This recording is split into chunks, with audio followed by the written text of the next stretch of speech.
students, welcome to Atari's Commerce and Finance Coaching. Today we are going to learn about a balance of payment. What mean by balance of payment? Generally the BOP of a country is a systematic account in the form of summarized records. In this record, all economic transactions between resident and non-residents are recorded here. Normally BOP cover only for a 1 year. A period of 1 year. So the account is prepared using the double entry system that you know very well. So both the debit and credit aspect of each transactions being recorded under different heads within the account, which implies that BOP account always balances and debit and credit summarized are equal. So here we are going to tally the balance of payment according to debit and credit side. So it is a statistical statement that compares transaction between resident and NRIs during a period, which is consist of the goods and service account, the primary income account, the secondary income account, a capital account and financial statement too. So different accounts within the BOP are distinguished according to the nature of economic value which is provided and received both under the double entry system of accounting in BOP. So the BOP is very much essential for every country, and every country had to prepare this BOP statement. The BOP and International Investment Position Manual, that is BPM, of the International Monetary Fund IMF define the BOP as a statistical statement that summarize economical transactions for NRIs and residents for specific time period. So it is included following as you seen in our slide, that current account, capital account and reserve account. The current account actually included these contents elements, that export and import of goods, export and import of services, interest payment on international investment and current transfer too. Means import and export of goods and services and unilateral transfer of goods and services are included in transfer of money for families' living expenses. So the current account of the BOP is made up of the three balances, namely merchandise balances, service balances and unilateral transfers balances. So these are the balances which is actually prepared in our current account. Generally the current account effectively reflect the net flow of goods, service and unilateral transfer. Unilateral transfer are included gifts, donations and other things which is included as a gift. So imbalance of current account can be defined as the net value of balance which is visible trade, invisible trade and unilateral transfer. So in BOP, current account cover all receipt and payment arising out of the trade and personal remittance too.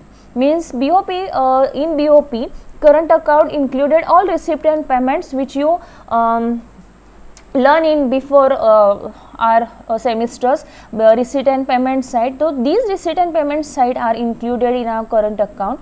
So there is no reverse flow in our current account transactions. That means the current account represent all self liquidating transactions.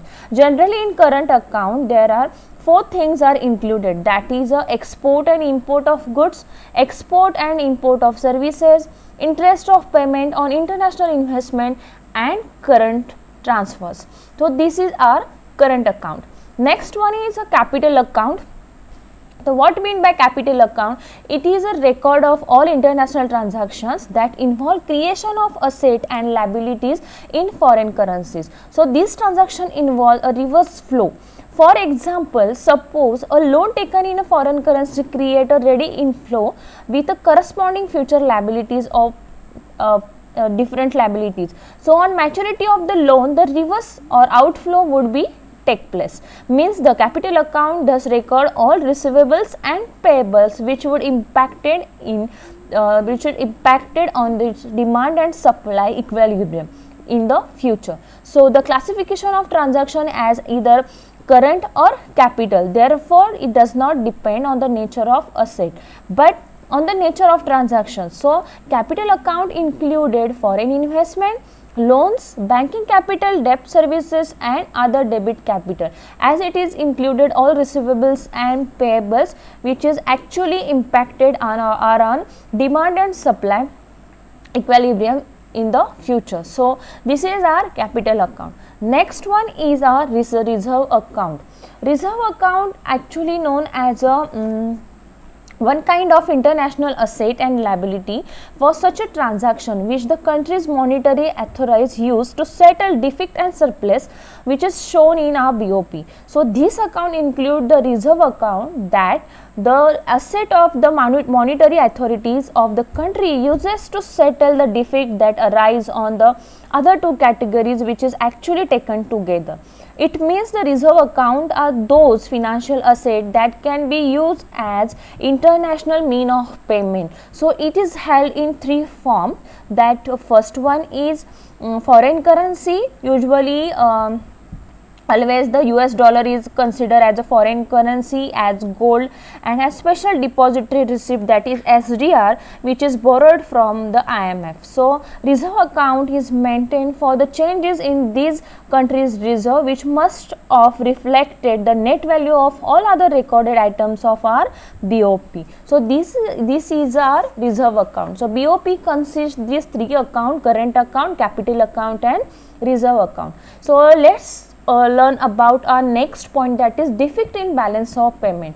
As I shown in this slide, that different policies adopted for reducing eliminating BOP defect.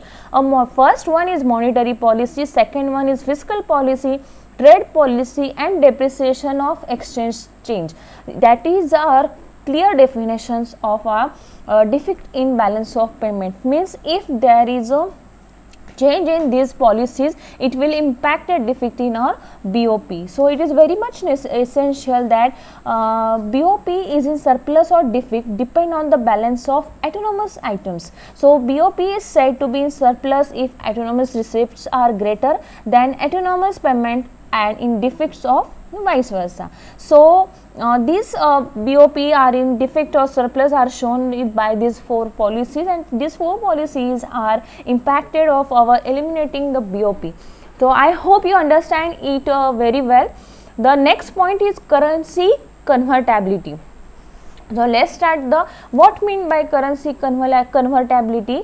Generally, convertibility is referred to the freedom to transfer across the border and freedom to convert home currency into foreign currency. So, currency convertibility include current account, means it is a freedom to undertake purchase and sell transaction without licensing or requirement. Means it can import and export any product or service from and to other countries which is actually receive and send money from outside of a country for payment against such a transactions. So, this currency convertibility included advantages. That first advantages is better trade relations. So, better trade relations means current account convertibility gives greater freedom to the nations to transact with each other. Wider choices included goods and service can be bought and sold across the country. So, they have a choice to sell their product. Optimum utilization of resources included the continuous can make optimum utilization of resources as the excess supply can be sold to other countries.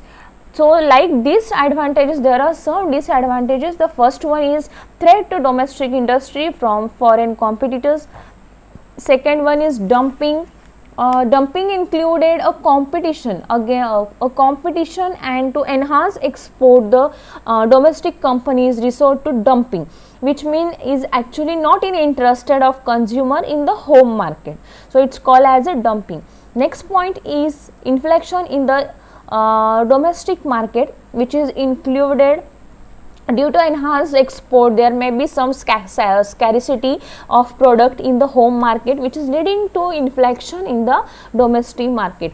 I here mention some point of currency convertibility that are in 1995 government constituted SS Tarapure committee to establish a road map for introducing account convertibility, that is a CAC, which is recommended of this committee could not be implemented due to international events such as a Southeast Asian crisis, currency failure in Brazil and Russia. So even these are some crises in international level. So second committee was set up in October 2005, which is actually provided the recommendation of currency convertibility in year 2011 and 12, which is recommended have some points here. The first one is every individuals are allowed to invest up to US dollar 2 lakhs. Second thing, every individuals are allowed to open current account in denominations in foreign currency with bank in India. And third one, Indian companies have progressively been permitted to greater freedom to both borrow and invest in international market. That three things are included our second committee in year 2011 and 12. I hope you understand this thing very well, student. Thank you. Please share and subscribe my channel. Thank you.